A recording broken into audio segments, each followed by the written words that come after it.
My name is Mike Cahill. I'm your mayor, and thank you for that honor. What I'd like to do is just give you a couple thoughts to kind of kick us off, and then turn the conversation over to Jessica Robertson from UTEAL, our consultant who's running this master plan process in partnership with our planning department. So just a couple of thoughts. First, thank you for being here, because this whole process, it's been great. It's been a lot of real thoughtful conversation and great energy. And this is an important part of the process. All the work that's led up to now, the 2 previous community workshops, the 7 neighborhood meetings, the 2 surveys, some focus group work, a lot of great conversations over the last 10 months have brought us to here. And as you know from having looked around at these boards, what you're seeing are draft recommendations for the final plan. So the opportunity to weigh in on those and to have, both with your input over at the boards and then with some scenario work and conversation after the presentation is really important. I do want to say that for you and for anybody who watches this or anybody we're able to connect with after tonight, there's going to be an ability to give further feedback right through the new year. And we're talking about a deadline of January 10th. So we're going to be trying to share with people who aren't here tonight that opportunity to read through, digest these draft proposals and give feedback. And for you folks, because you're seeing them for the first time tonight, once you've had the chance to think a little further, you might have more you want to share with us. So we want to give every opportunity for that input. And the only other thing I'll say is, we will be early in the new year kicking off a different planning exercise, even as this master plan process is still going, and we'll be trying to reach a final proposal by midwinter, late winter. Prior to that, we'll be hopefully kicking off a climate action planning process. We've made a commitment as a city to write a climate action plan. How are we going to deal with the effects of climate change? So the resiliency piece and taking care of the changes that are coming and are in many cases already here, as well as a mitigation component. How will we as a community quantify and identify our greenhouse gas emissions, and how then do we start to begin to drive those downward so that we're able to to do our part, as every town and city and state and country in the world needs to, in hopes of arresting climate change, so that for our kids and our grandkids and beyond, this earth is still hospitable to human life, and we're all able to, we and those who come after us will be able to live the lives we lead. We lead the lives we lead. Tripping on that. At any rate, that's enough for me for now. Jessica Robertson of UTEAL. Oh, Darlene first. Sorry about that. Darlene Wynn is our assistant city planner. Aaron Clausen, many of you know well. Aaron, give a wave. Our city planner is just vertical now after being horizontal for a few days with the flu. So we're going to let him sit and enjoy Darlene doing part of the presentation, followed by Jessica. Before I hand it to Darlene, any of our elected officials here, I see City Councilor at Large Tim Flaherty's with us. Thank you, Councilor. Any other elected officials with us? Oh, whoa, City Councilor-elect from Ward 5, Kathleen Dina Feldman. Thank you, Kathleen, and congratulations. Other electeds? Oh, City Councilor from Ward 4, Scott Hausman. Thank you, Councilor Hausman. And the many members of our Master Plan Steering Committee. We have representatives from every ward in the city, and we've tried to hit every kind of demographic. Would you raise your hand if you're a steering committee member? Thank you for the work that you've been doing right along, and thank you for being here and helping out tonight. Okay, Darlene. Thank you and welcome.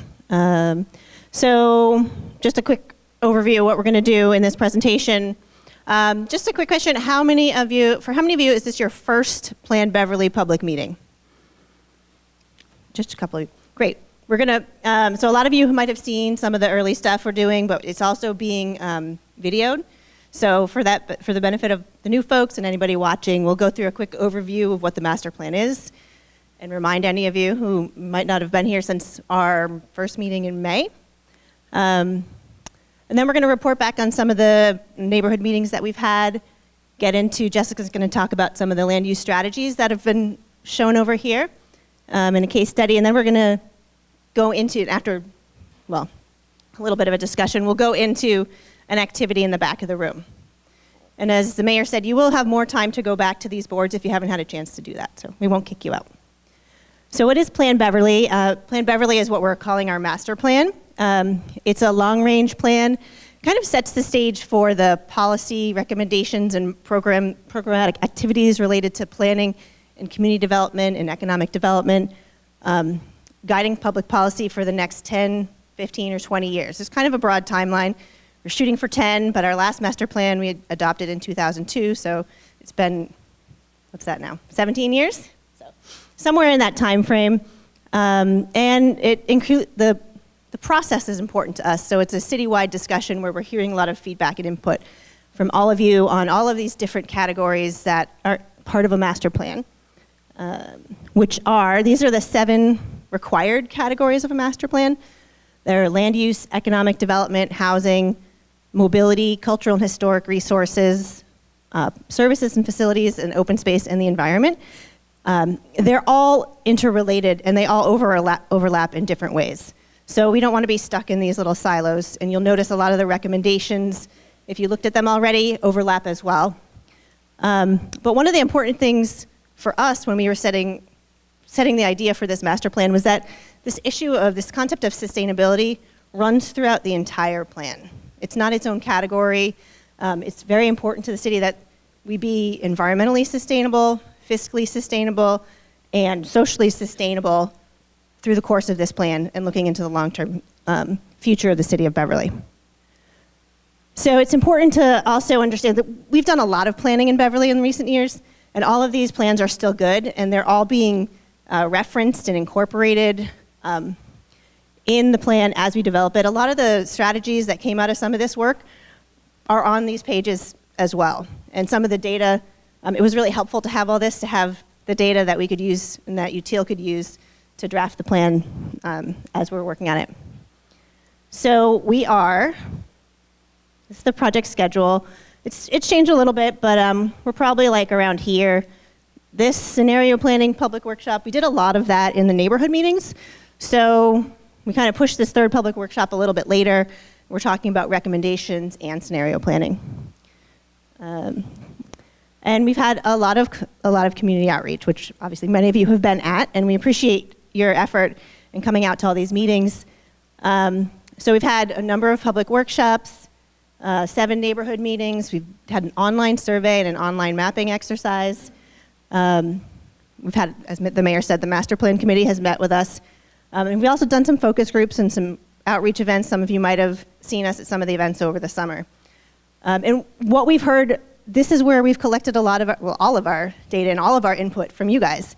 And we've heard a lot of things.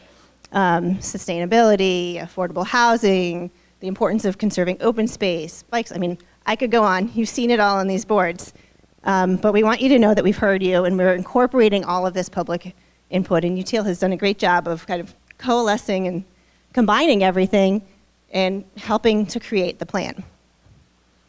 So the first public meeting we talked about, just as some guidance, the first public meeting we talked about collecting input and feedback from you on like the existing conditions.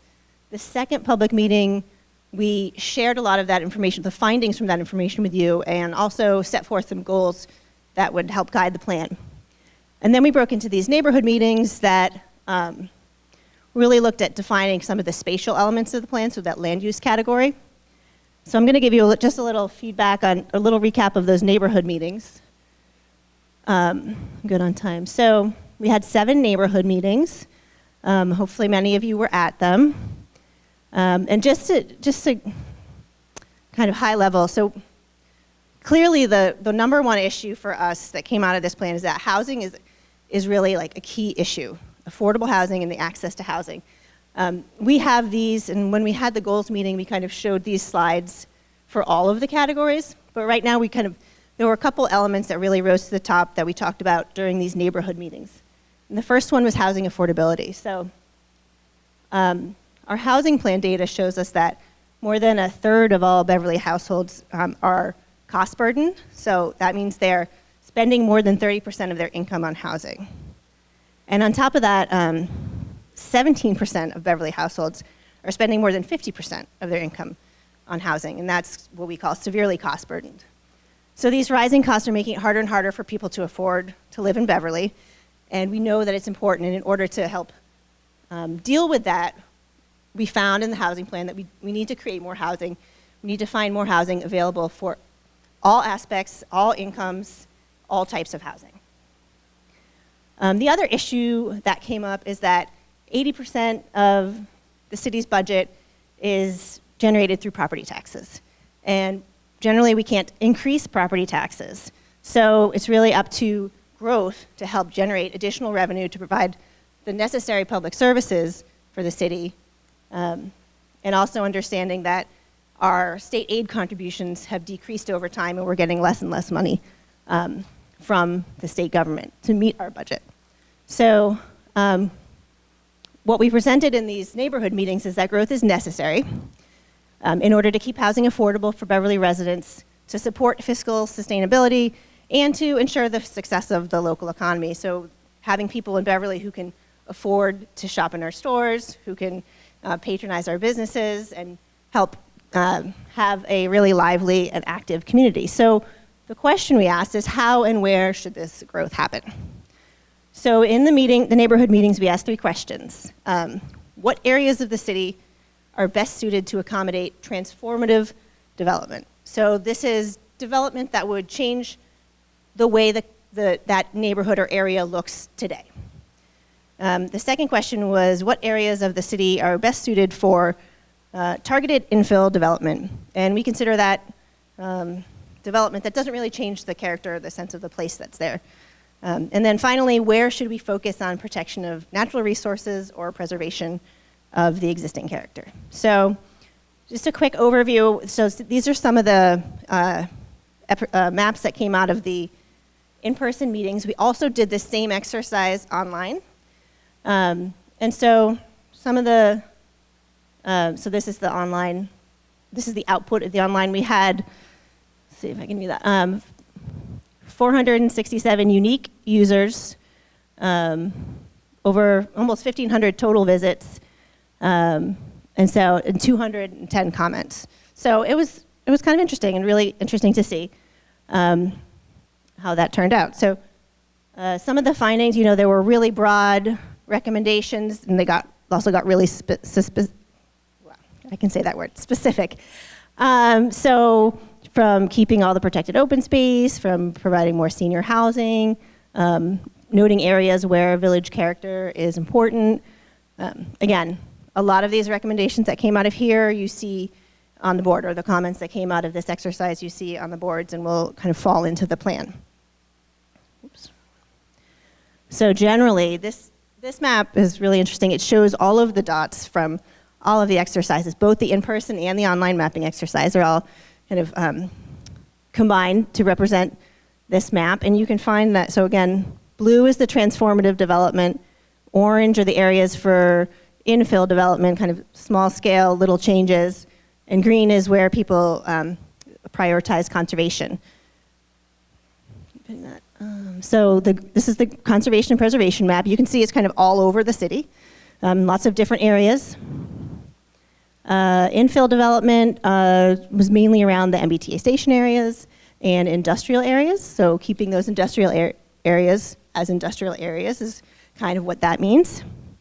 And the transformative development was really focused kind of the Bass River area, North Beverly, and then also, again, in the industrial areas around Sawyer-Tozier Road and Dunham Road. And so through doing that, we selected these areas of analysis, and Jessica's going to go into more detail on that, where we're really, where we focused on some of the scenario planning and these land use-based strategies.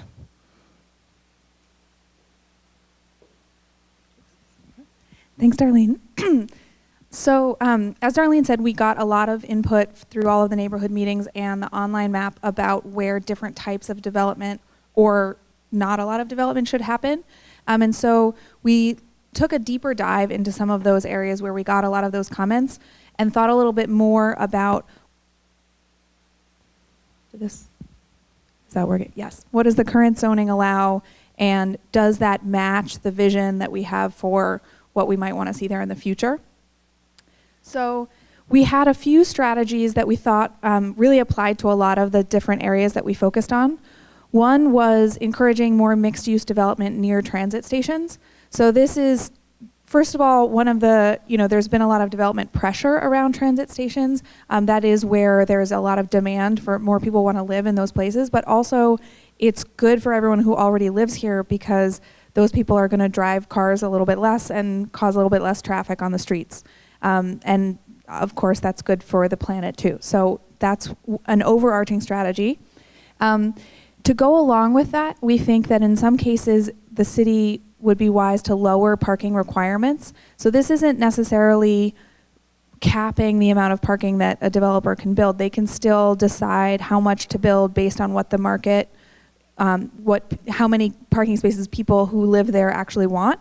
But this is saying removing or lowering the minimum that the city is setting to say, let's be a little bit more flexible and let developers figure out how much is actually going to get used and not require people to build more than they might need. Because the thing is that the biggest driver of traffic and of parking usage is how much parking you provide. So if you just provide less parking, you're going to get less traffic because there are going to be fewer cars for people to be driving around. And then the last sort of overarching point is that some of the current dimensional regulations, so for things like setbacks and height and other things, are a little bit more suburban in character. So they encourage buildings that are really far from the street and far away from each other. But one of the things that lots of people love about Beverly is there is a little bit more of an urban character in places like downtown, and then there's more of a village character in places like Beverly Farms, where you do have buildings that are right up against the sidewalk and maybe closer to the other buildings on the side. And so we think that there are some certain places in the city where we want to adjust those dimensional regulations, make sure parking is in back or underneath, and that it has more of a walkable feel. So the first specific area that we looked at are the two shopping centers in North Beverly, the one that's right next to the T station, and then the one that's a little bit, the north is to the right on this photo, then the other shopping center that's closer to the highway. And so these are both very car-dominant designs with big parking lots that are next to the street. And so if you're trying to walk to these shopping centers, it's pretty unfriendly. But they are actually very close to the T station. So you have, this one is, the furthest end of this site is still just a minute or two walk from the station, and this one is also definitely walkable. Although it might not feel like it today because it feels like a big, scary street. So we thought some of the important things to do here are to encourage transit-oriented multifamily and mixed-use development so that you can have more housing by the train station, to reduce the minimum lot size and the requirements for frontage and setbacks, again, to sort of allow a little bit more of a denser development pattern that feels a little bit more like a downtown or a village and a little bit less like a suburban strip mall. And then finally to use that new development as a way to get other things that benefit everyone. So a street grid that can serve those developments so that it feels a little bit more like a street network that you can walk between things and you don't have to sort of go back out to the main street every time. And then that also helps reduce traffic because you're not sort of funneling everyone into one intersection in and out. The next type of place that we looked at are the neighborhood commercial centers. So there are a couple different types of these throughout the city. Some of them, like Beverly Farms, really do have their own sort of mini downtown feel, like a little village center. Others are really just one or two commercial uses in an otherwise neighborhood context. And so the funny thing about these, though, in the zoning is that all of the dimensional requirements are governed by the adjacent residential district. So the requirements for setbacks and frontage that you would apply to a home are being applied to these commercial businesses, which sometimes, especially in places like Beverly Farms, really doesn't make sense. That's actually not the character of the things that are already there and the things that lots of people like. The other thing is that some retail and service uses aren't actually allowed. So some of the things that people would like to have in their neighborhood and be able to walk to are not currently allowed by the zoning. So Beverly Farms, as I said, is one example of this. So it's more of the neighborhood main street. And the buildings, for the most part, especially the older ones, are right up against the sidewalk. And if there's parking, it's usually in back. And it, again, is right next to the Beverly Farms T station, as you all know. Then there's the sort of what we're calling the post-war type of commercial center, which is like this one where Henry's Market is, where the buildings are set back from the street and the parking is in front. And usually these are sort of one-story tall buildings, and it feels a little bit less friendly for pedestrians. So for the neighborhood commercial centers, we are recommending that we create new dimensional regulations that are specifically geared to the commercial centers. And so that would reorient the buildings toward the streets to be a little bit more like the Beverly Farms type of character and make it easier to walk. And also that can allow for different kinds of housing. So you might have sort of the classic shops on the ground floor and a couple floors of housing above.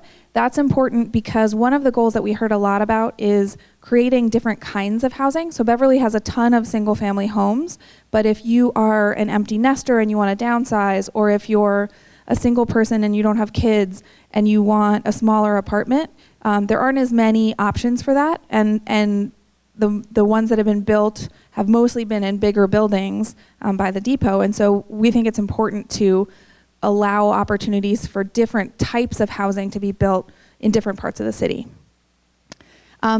Also, allowing a wider range of retail and restaurant types of uses in these commercial centers is good because A, people want those kind of services in their neighborhoods, and B, the more businesses you have in an area, they sort of help each other out, because you might come to an area to do your dry cleaning, and while you're there, stop in at the cafe, etc. So having more of them and more different kinds in one place helps them all thrive. And then finally, in some of these areas, you might be really close to a T station, and you might be, a single person living in that apartment above a shop, and you certainly don't need two cars, and you might not even need one at all, depending on where you are. So thinking about how do we fine-tune the parking requirements so that we don't end up with really small buildings on the parcel with most of the area devoted to parking. Also for places that have on-street parking, maybe not every single retail store needs to have their own parking lot, because people are going to park once and then do those 2 or 3 different trips on foot, rather than when you have the more suburban style shopping centers, people often actually drive between different stores if they're going to more than one store. For the industrial areas along Route 128, so both sort of in the airport area and then over in the Sawyer Road area, these are sort of classic suburban office park type of developments that are definitely auto-oriented, but they are accessible by Route 128 for the most part, which is more appropriate for that type of use. And for these, we think it's important, to keep Beverly's economic tax base. It's important to have commercial uses, and as more of the city gets pressure for residential development, we think it's important to refocus on the commercial areas and helping them stay viable. So there is a lot of pressure for the businesses that might occupy these type of commercial areas to move closer into the city. And so in order to keep these healthy and thriving, we think it's important to have other uses, so like restaurants or things like dry cleaners. So if you're working in one of these office buildings today, oftentimes there's nowhere to buy lunch. You have to get in your car and go back on Route 128 and go somewhere totally different to buy lunch. So by having, maybe a brewery or, a restaurant and other things that people might want to go to that can help those commercial areas actually attract businesses and attract workers. So that's an important piece of the puzzle.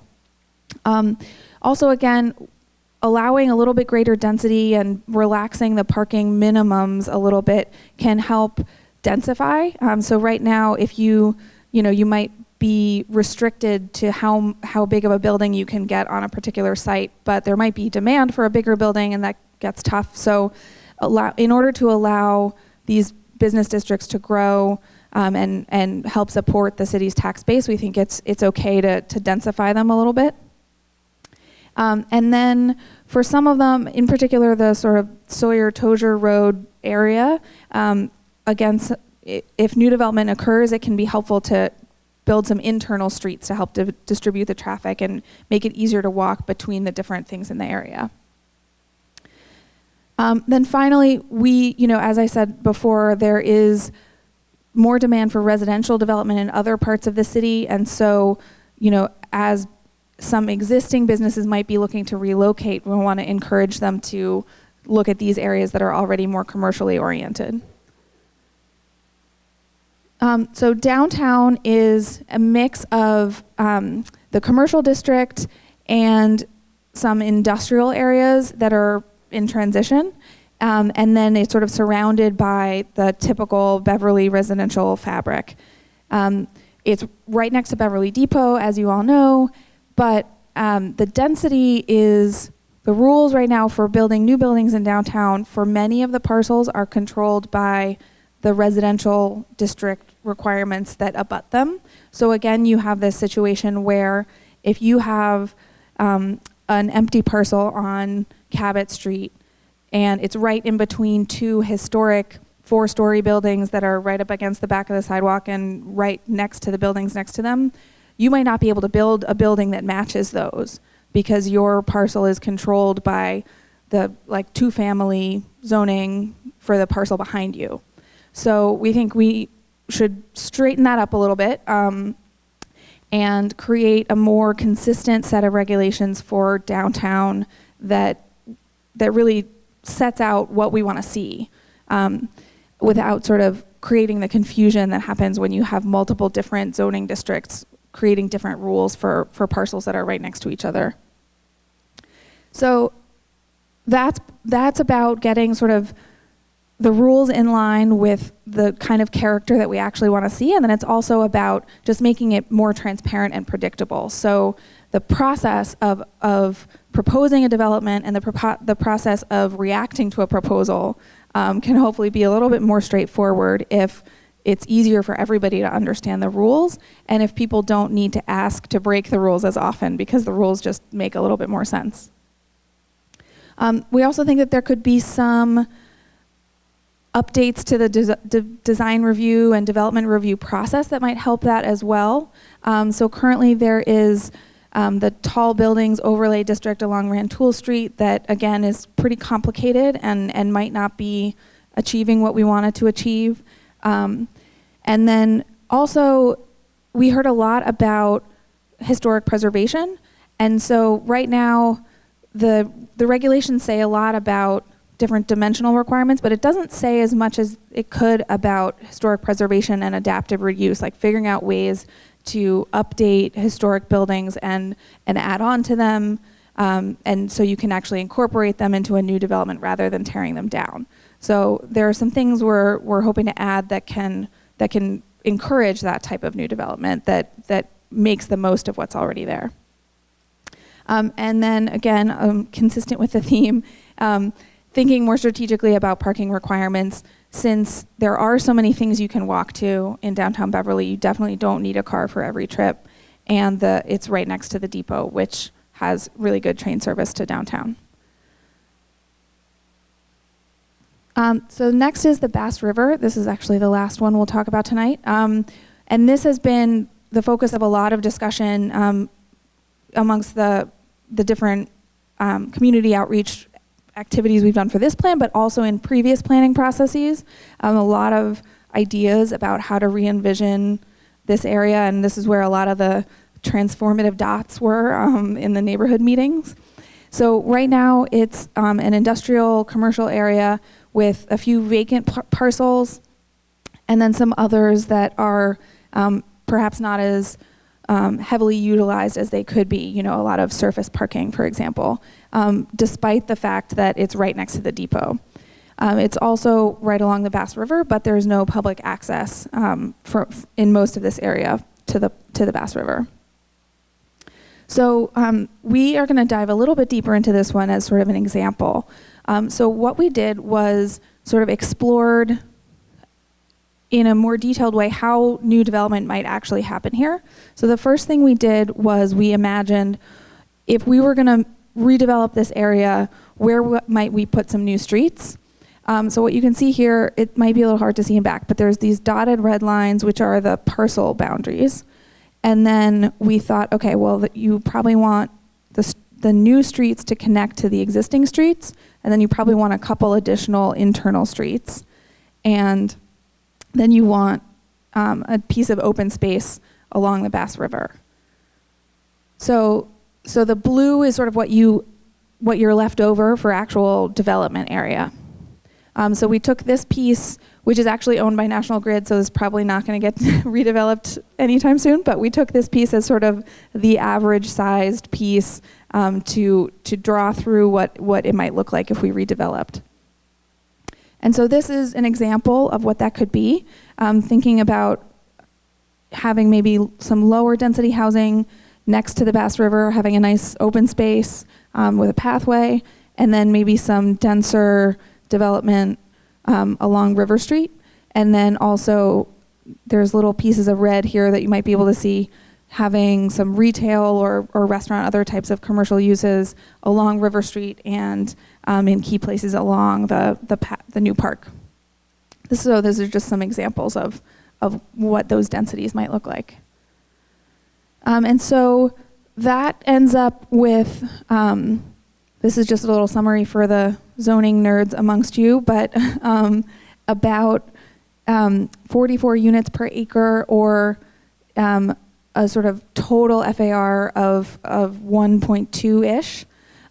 So that ends up getting,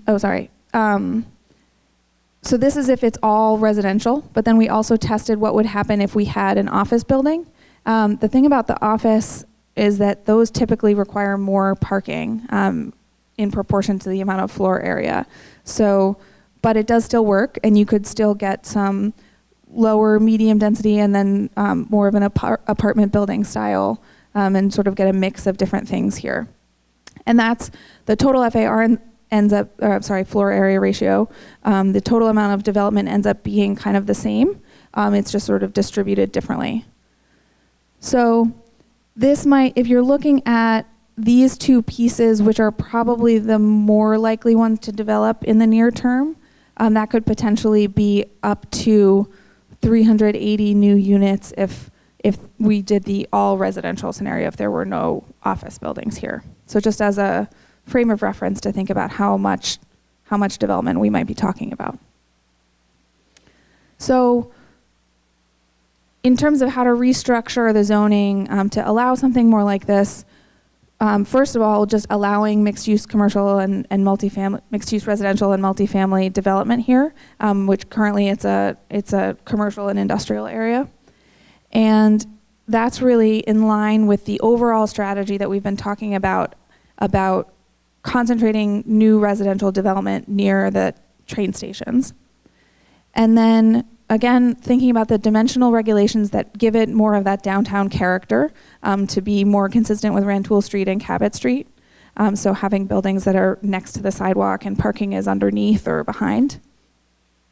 And then leveraging the new development for public benefits. So getting that open space along the river, the new streets internal to the district, but that also can connect people to the open space along the river. And then, thinking about how all of these pieces come together to make a district that really feels like a place that people want to be. So that's an important piece of this as well.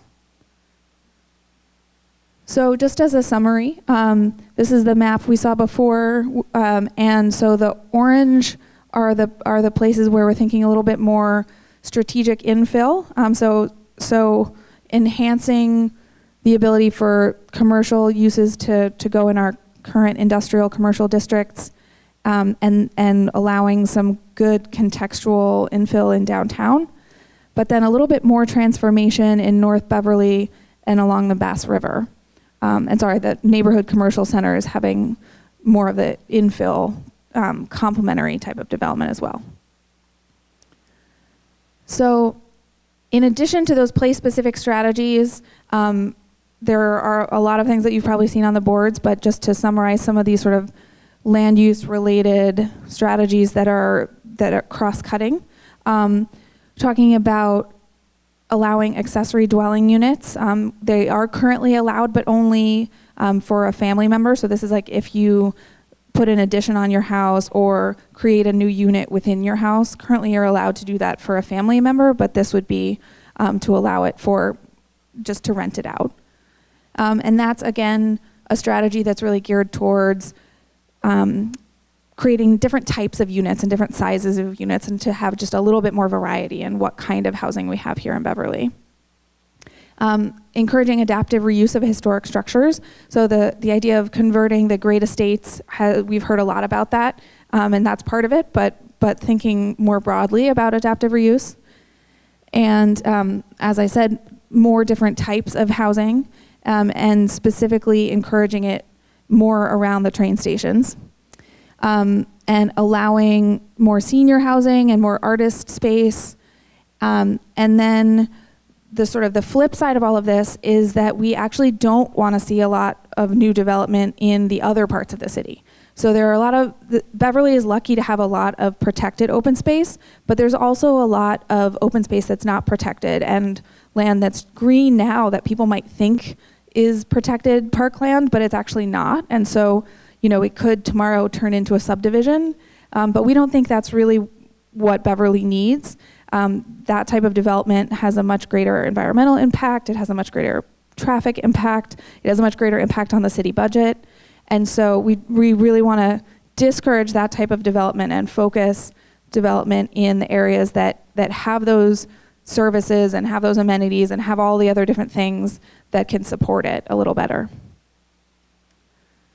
So with that, we are going to switch to our discussion and activity at the back tables.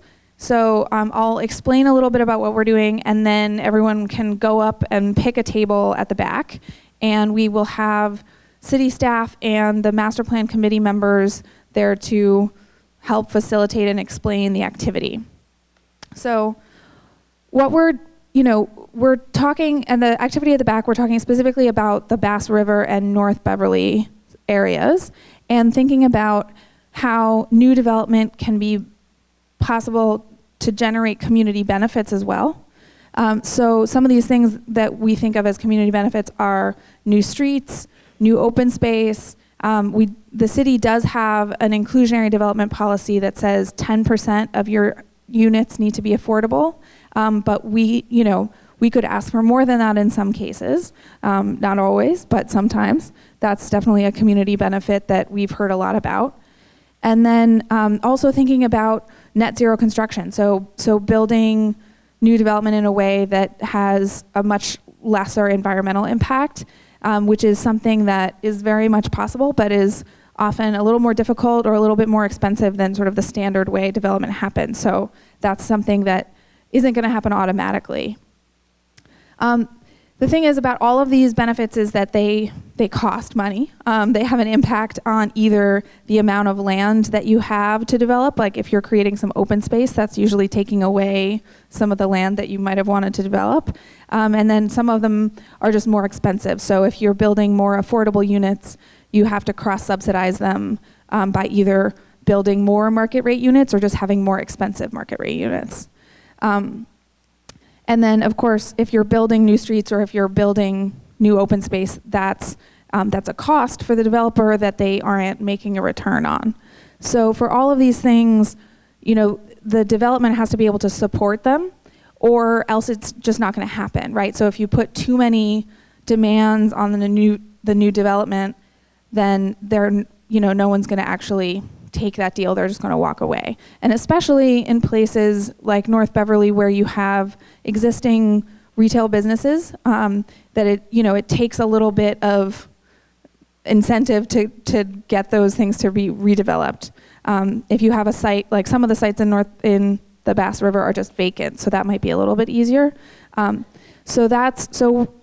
What we want you to all think about and talk about with each other at the tables is, what is that right balance? How much density makes sense and is, contextual with the other things around it, and then what kind of community benefits might that support, and how do we make those trade-offs? So that's it. So you can all go back to the tables at the back, and there will be a game board where you get to actually pick the different types of development that you think should go in the different places. And we'll have facilitators at each table, and I'll be circulating as well. So flag me down if you have any questions. And then after about half an hour, we are going to do a little report out, so each group can tell the rest of the group what they decided to do and what community benefits they were prioritizing. So thank you.